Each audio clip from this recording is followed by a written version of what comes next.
Order. Questions to the Prime Minister. Thangham Debonair.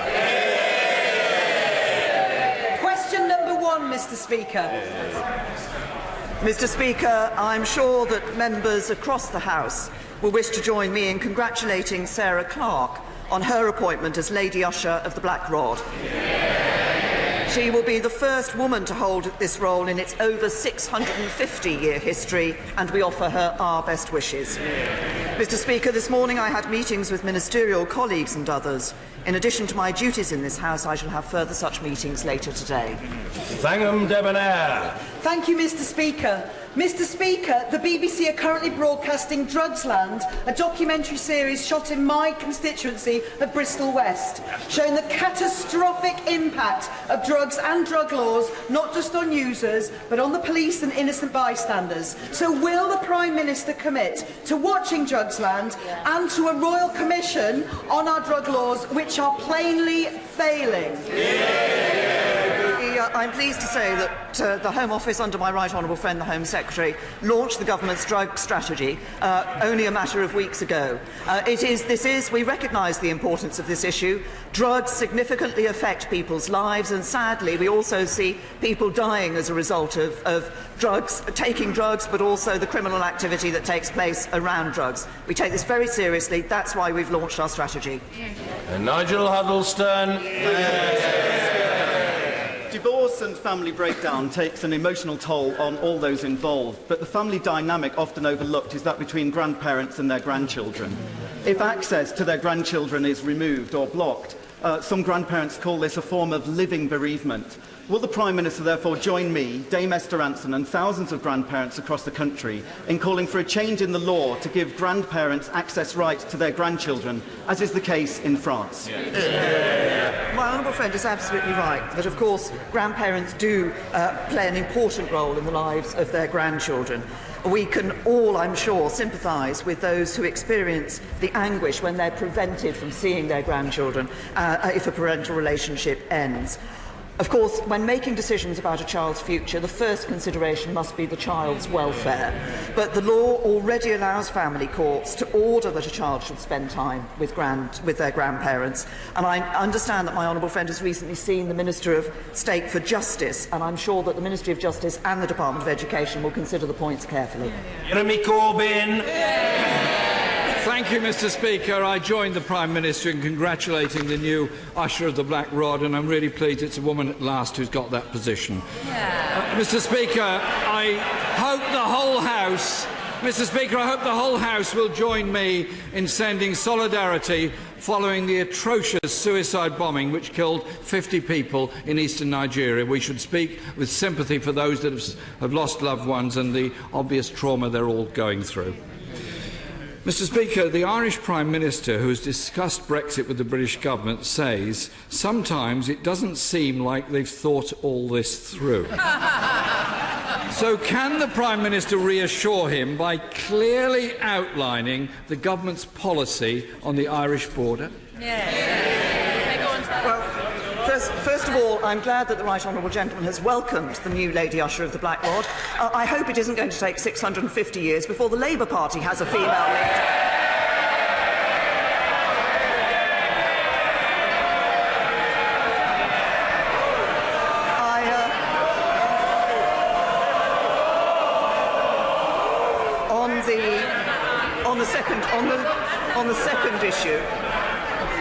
On the second issue that he raised, he referred to the issue of the attack that had taken place in eastern Nigeria, and of course, I'm sure the thoughts and condolences of the whole House are with those who have been affected by it. Now, he also asked me to outline our policy in relation to the border between Northern Ireland and the Republic of Ireland. Well, I'm very happy to do so. I have done so on a number of occasions. We are very clear. First of all, that in relation to the movement of people, the Common Travel Area will continue to operate as it has done since 1923. And on trade and movement of goods and services across the border, we will not see a hard border being introduced. We've been very clear. We won't put physical infrastructure at the border. Mick Corbyn. Mr. Speaker, yesterday the Foreign Secretary said there can be no border. That would be unthinkable. Well, maybe, but they've had 17 months to come up with an answer to this question, and there still is no answer to the question because they've not engaged with the negotiations properly. There's another person, Mr. Speaker, who doesn't think the negotiations are going too well, and that's the Right Honourable Member for Wokingham, who was a very enthusiastic campaigner for Brexit, but also, he's a busy man, finds time also to be the Chief Global Strategist for Charles Stanley Investments. And he recently advised clients to invest elsewhere as the UK is hitting the brakes. Does the Prime Minister take advice from the member for Wokingham, and does she agree with him? If I can address the first issue that the Right Honourable Gentleman raised, we have been engaging fully in the negotiations in relation to Northern Ireland and other issues with the negotiations, and indeed significant progress has been made. That's why, for example, I've said that we have got agreement on the operation of the common travel area for the future. He says we haven't put any ideas about the border out. Well, I have to say to him, we actually published a paper back in the summer on the possible customs arrangements that could take place. We're very happy to move to further detailed discussions of the customs and trading relationship we will have not just between Northern Ireland and the Republic, but between the United Kingdom and the European Union. That does mean moving on to phase 2, and the question from the Right Honourable Gentleman is, if he thinks it's so important, why does his MEPs vote against it? Mr. Speaker, the EU's chief negotiator said this week the UK financial sector will lose its current rights to trade with Europe. It seems neither EU negotiators nor the government have any idea where this is going. Last week, the Brexit Secretary said he would guarantee free movement for bankers post-Brexit. Are there any other groups to whom the Prime Minister believes freedom of movement should apply? Nurses? Doctors, teachers, scientists, agricultural workers, care workers, who? I'm very interested that the Right Honourable Gentleman has found that his appearances at Prime Minister's Questions have been going so well, he's had to borrow a question from the leader of the Liberal Democrats, which he asked me last week. Perhaps the leader of the opposition should pay a little more attention to what happens in Prime Minister's Questions. We have been absolutely clear that we will be introducing new immigration rules, and as we introduce those immigration rules, we will take account of the needs of the British economy in doing so. That's why my Right Honourable friend, the Home Secretary, has asked the Migration Advisory Committee to advise on, as they always do, on those areas where we need to pay particular attention to migration coming into the United Kingdom. We want to get on to deal with the question of the future trading relationship that we have with the European Union. But I am also optimistic about the opportunities that will be available to this country and about the deal that we can get from the negotiations we're having. The Right Honourable Gentleman can't even decide whether he wants to be in the customs union, out of it, in the single market, out of it. He needs to get his own act together.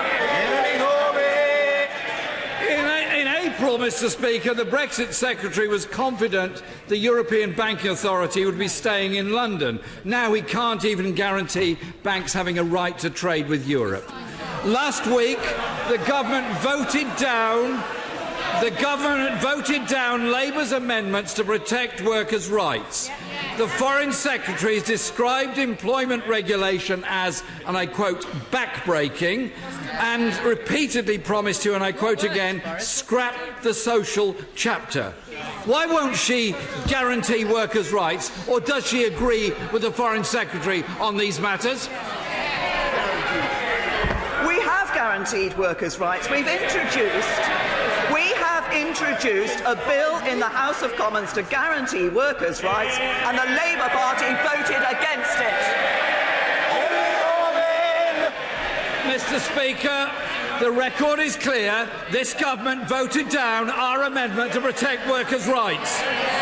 The Environment Secretary The Environment Secretary said he wanted a green Brexit. Yet again, Conservative MPs voted down Labour's amendments to guarantee environmental protection. On the 5th of December, Mr. Speaker, the European Finance Ministers' Summit takes place to address the issue of tax dodging as exposed by the Paradise Papers. There are 3 proposals on the table: to blacklist tax havens like Bermuda, new transparency rules for tax intermediaries, and mandatory country-by-country reporting for profit. Will the Prime Minister back these proposals, or is she still threatening to turn Britain into a tax haven? I'll take no lectures from the Labour Party on dealing with tax avoidance and tax evasion. £160 billion more taken as a result of action taken by Conservatives in government. 75 new measures to deal with tax avoidance and tax evasion. And I'm pleased to say that recently HMRC won an important case on tax avoidance in the Supreme Court, which means a further £1 billion coming to the United Kingdom. He may talk about tax avoidance and tax evasion. It's this government that takes action and makes sure we collect it. Mr. Speaker, her predecessor blocked EU-wide proposals for a public register of trusts. And again, the Conservative MPs have voted down Labour's amendments to deal with tax avoidance. Mr. Speaker, when it comes to Brexit, this government is a shambles.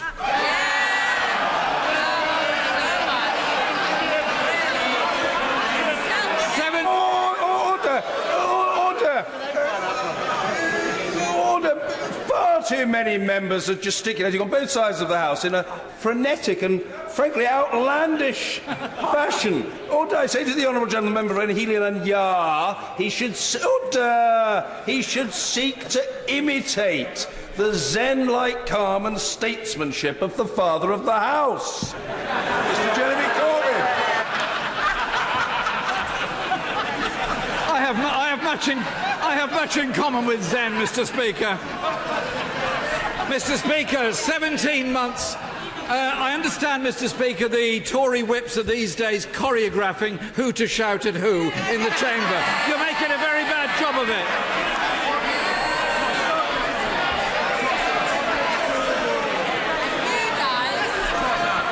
Mr. Speaker, 17 months after the referendum, they say there can be no hard border, but haven't worked out how. They say they'll protect workers' rights, then vote against it. They say they'll protect environmental rights, then vote against it.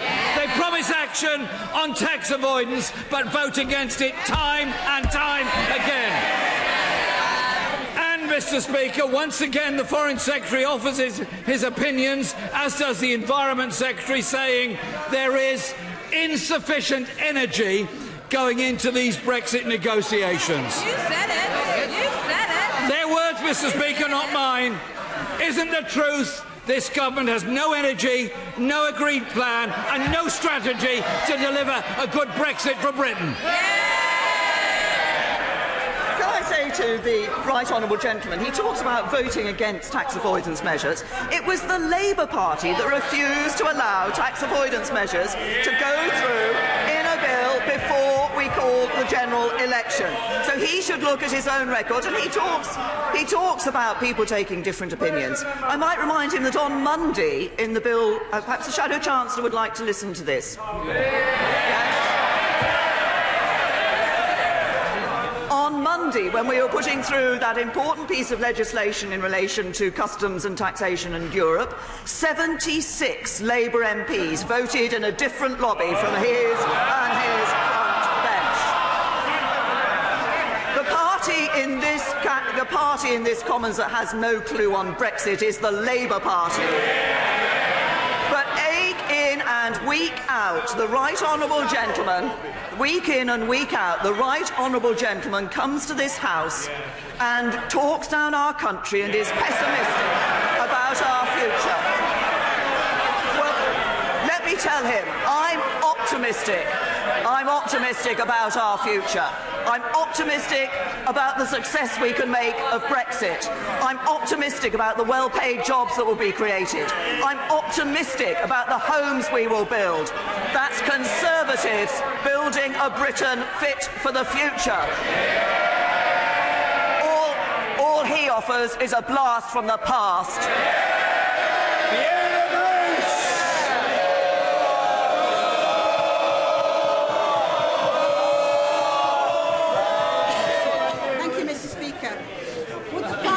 To reassure people that this Conservative government is committed to maintaining the United Kingdom's strong commitment to the highest standards of animal welfare, both now and post-Brexit. Well, I'm very happy to give my honourable friend that commitment. We already, as she and others will know, have some of the highest animal welfare standards in the world. And as we leave the EU, we should not only maintain but enhance those standards. We've already set out our proposals to introduce mandatory CCTV in slaughterhouses, increase sentences for animal cruelty to 5 years, ban microbeads which damage marine life, and ban the ivory trade to help bring an end to elephant poaching. And we also recognise and respect that animals are sentient beings and should be treated accordingly. The Animal Welfare Act 2006 provides protection for all animals capable of experiencing pain or suffering which are under the control of man. But I reaffirm to my honourable friend that we will be ensuring that we maintain and enhance our animal welfare standards when we leave the EU. Ian Blackford. Thank you, Mr. Speaker. Can the Prime Minister tell the House how many jobs have been lost this week with the departure of the European Medicines Authority and the European Banking Authority from London? To the honourable gentleman that of course we are seeing those particular two agencies leave the United Kingdom and go elsewhere in the European Union. But when he talks about the number of jobs being created, we have seen under this government 3 million jobs being created. That's a record I would have thought even he would be willing to welcome. And Blackford. Thank you, Mr. Speaker, but of course the Prime Minister refused to answer the question. Let me tell her, just so she is aware of the cost of the hard Tory Brexit. Losing the EMA and the EBA means that losing over 1,000 jobs. And the Bank of England have told us that the city will lose 75,000 jobs. Jobs are already gone, jobs are going. Brexit is already biting. Will the Prime Minister recognise that exiting the EU is losing jobs and sector excellence from the United Kingdom?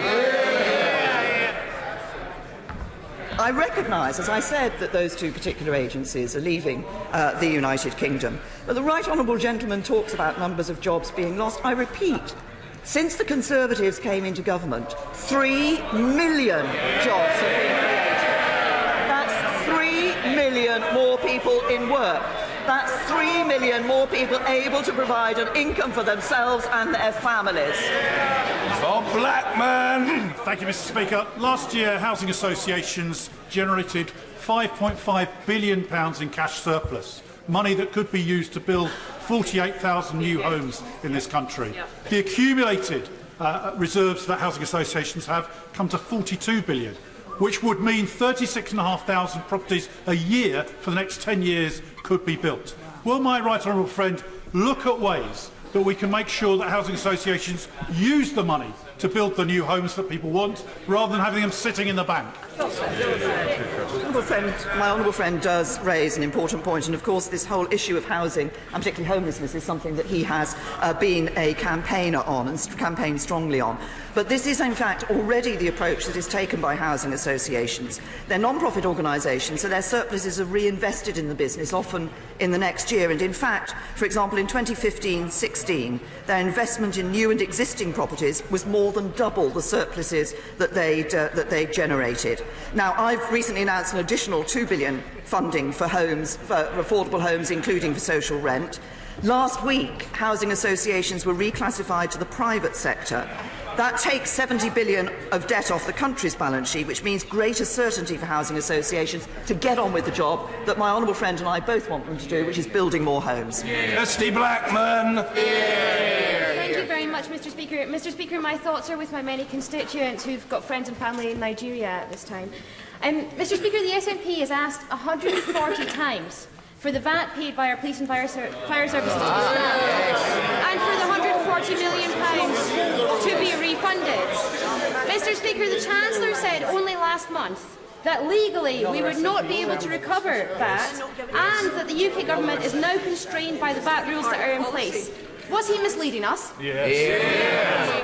I think the SNP may have answered a number of questions, but of course the SNP knew when they took the decision to create a single police and fire authority that this would be the VAT treatment. Veto Hurst. Thank you, Mr. Speaker. Given the revised housing proposals that will force unprecedented numbers to the equivalent of a new town in what is left of Medway's Green Belt, will the Prime Minister give me and my constituents the assurances and the necessary large-scale investment which will need to be made to boost public service infrastructure, which will have to cope with up to 100,000 more people?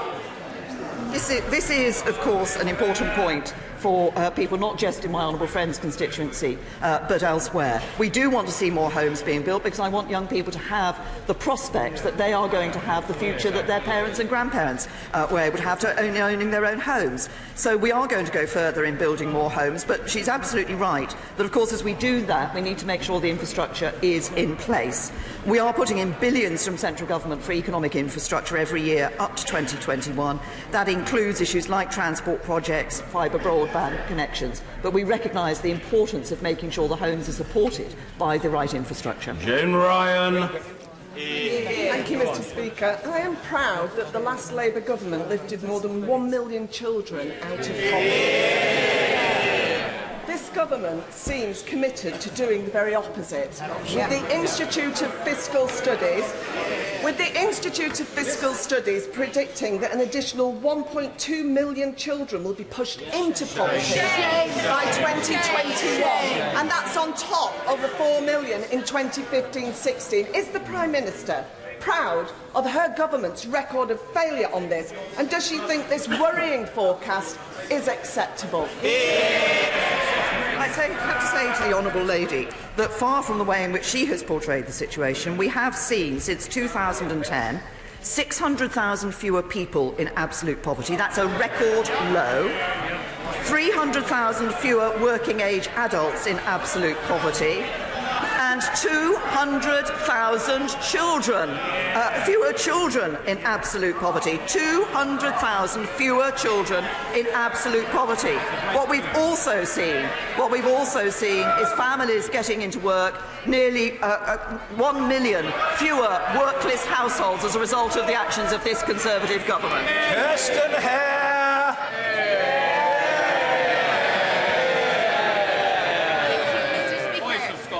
As the Prime Minister is aware, Scotland is lagging behind the rest of the United Kingdom in terms of super-fast broadband rollout, with my constituency of Angus even further behind that poor Scottish average. A huge volume of my casework from one of my largest towns of Arbroath, where 20,000 of my constituents reside. It is hardly what you would deem a remote area. Can the Prime Minister confirm that the next generation of UK funding to support the rollout of Scotland's full fibre broadband will bypass that shambolic Scottish government?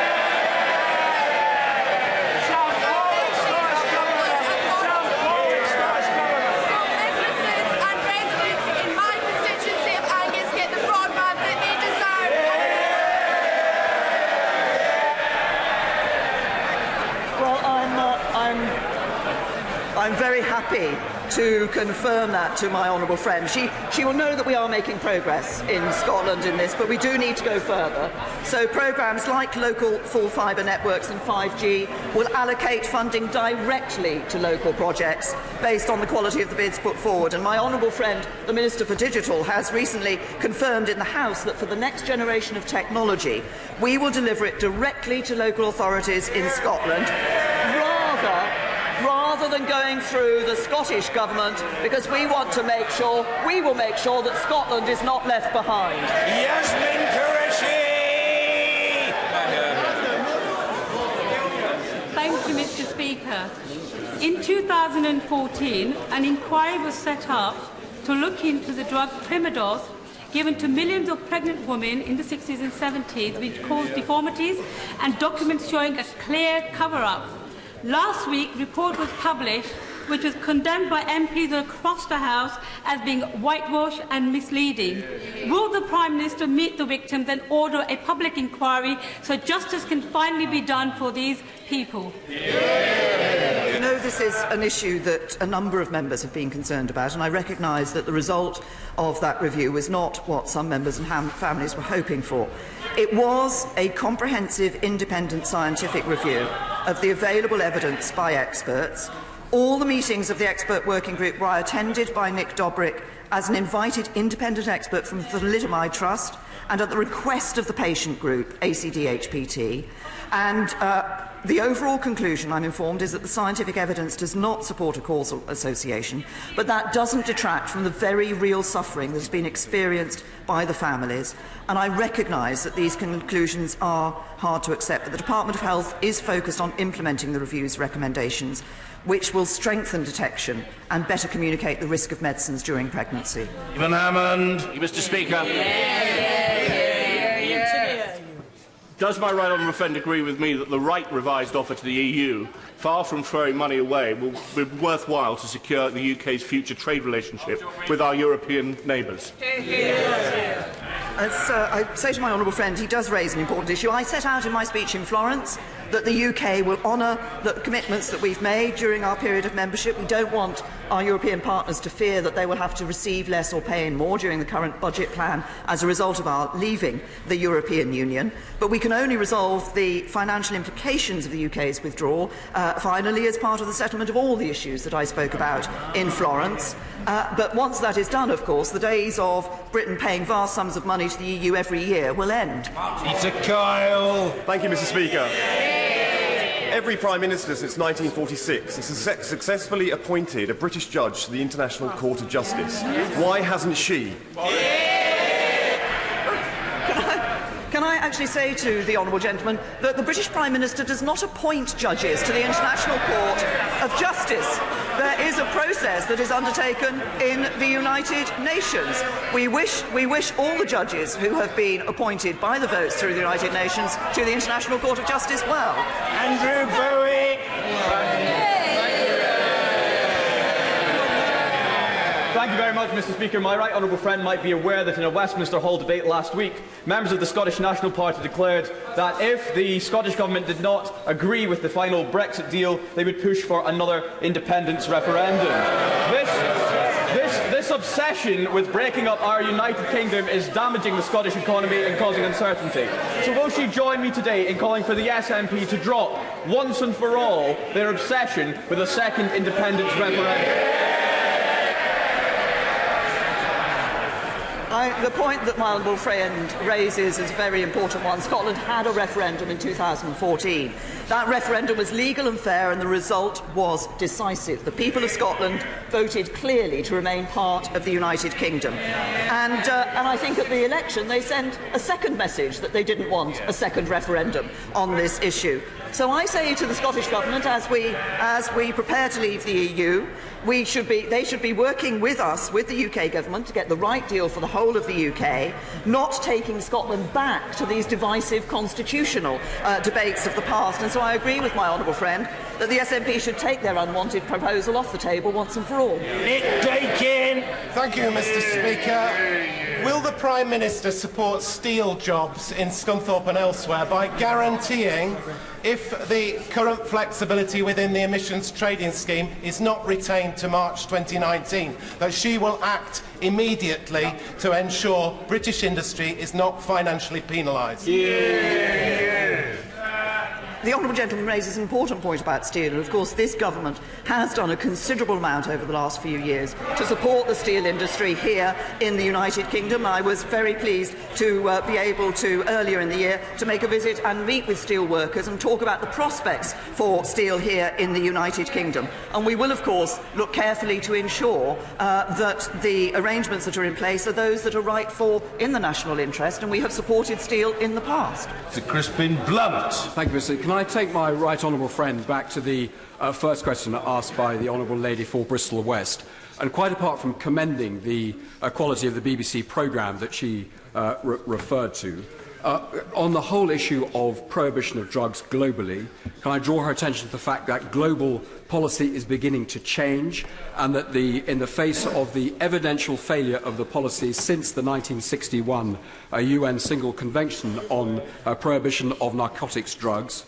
And will she look at the evidence that's going to emerge in the United States and Canada on the legalisation and regulation of cannabis markets there, as well as decriminalisation in Portugal and elsewhere? And gravamen of the inquiry from the honourable gentleman. We're a little clearer than we were, and we're immensely grateful. No, quite enough. We're very grateful to the honourable gentleman. Prime Minister. Yes, well, I can say to my honourable friend that, of course, when I was Home Secretary, the piece of work was undertaken by the Home Office, which did look at the experience in a number of countries and the different ways in which they approach this issue of drugs. But I'm afraid I do just have to say to my honourable friend that I take a different opinion from him in relation to drugs. And I think that those who are dealing with people who have been affected by drugs would also do so. I think of my constituent, Elizabeth Burton Phillips, who set up Drug Fam after the suicide of her son, who was a drug addict. The work she is doing with families who are affected because a member of the family is on drugs, and the incredible damage that can do to families and to the individual concerned. I'm sorry, I say to my honourable friend, I take a different view. I think it's right that we continue to fight the war against drugs. The honourable member for Chesterfield has migrated a considerable distance from his usual place, but we look forward to hearing from him anyway. Toby Perkins. Mr. Speaker, people with the most severe disabilities have discovered that when they move on to universal credit, they're up to £100 a week worse off. This is because there's no severe disability component in the payment. So whatever happens about delays in the next hour, does the Prime Minister realise that universal credit will continue to shame her government whilst ever it pushes the most disabled into the worst poverty? I say to the honourable gentleman that we spend over £50 billion a year on benefits to support disabled people and people with health conditions. That's increased by more than £7 billion since 2010. And spending on disability benefits will be higher in every year to 2020 than it was in 2010. And as regards universal credit, as I've said in this chamber before, universal credit is a simpler, more straightforward system. But crucially, universal credit is helping people get into the workplace and making sure that they keep more of the money that they earn. Sir David Amis! Will my right honourable friend join me in congratulating the Leigh-on-Sea branch of the British Legion, local artists Beth Hooper and Mary Lister, on using a lottery grant for school children in Southend to make 7,500 ceramic poppies and display them on Southend's cliffs? And would she agree with me it's a further good reason to make Southend-on-Sea a city? Well, I'm very happy to join my honourable friend in congratulating the Leigh-on-Sea branch of the Royal British Legion in the work that they have done in ensuring that young people actually recognise the importance of remembrance and the sacrifices, recognising the sacrifices that have been made by previous generations for our safety and security. And as to his second point, that's a very interesting bid that he's put in. I know Southend-on-Sea is close to his heart and he champions it all the time, and I'm sure his bid will be looked at carefully. Hardy! Thank you. Prime Minister, my constituent Hayley Crawley is having palliative care for bowel cancer, and she needs the specialist cancer drug that's available for other cancers. She waited months to hear that her case for funding was rejected by NHS England, and we are now waiting again to hear a reply for her appeal. Please will the Prime Minister write to NHS England and ensure that Hayley's case is treated as a priority? Well, obviously, I'm aware this will be causing distress to Hayley while she is waiting for this appeal decision to come through, and I'm sure the Secretary of State for Health will look closely at the case that the Honourable Lady has raised. We were of course able to bring in the Cancer Drugs Fund, which has enabled some patients to get access to drugs that otherwise would not be available, but I recognise the concern and distress that her constituent will be suffering from while she awaits for this decision. The Prime Minister will be aware that under President Mugabe, British citizens living in Zimbabwe, especially landowners, suffered considerably. Can she give an assurance to the House that, as we see a new regime coming into Zimbabwe, the British government will do all it can to persuade the new regime to treat British citizens living lawfully in that country, treat them with respect and the safety and security that they should have, along with all other Zimbabwean citizens? Yes. Well, my honourable friend does raise an important point as we see this change taking place in Zimbabwe, and I have to say that the resignation of Robert Mugabe, I think, provides Zimbabwe with an opportunity to forge a new path free from the oppression that has characterised the past. We want to see a democratic, free, secure Zimbabwe where people across communities, from communities across Zimbabwe, are able to carry out their lives without fear, without oppression, and we want to see that country rejoining the international community. We have obviously provided some support to Zimbabwe in terms of UK aid. And as their oldest friend, we will do everything we can to support their change into a country that is free, that is democratic, that is free of all oppression for all communities. Order. Presentation of Bill, Geraint Davis. Clean Air Bill. Second reading what day?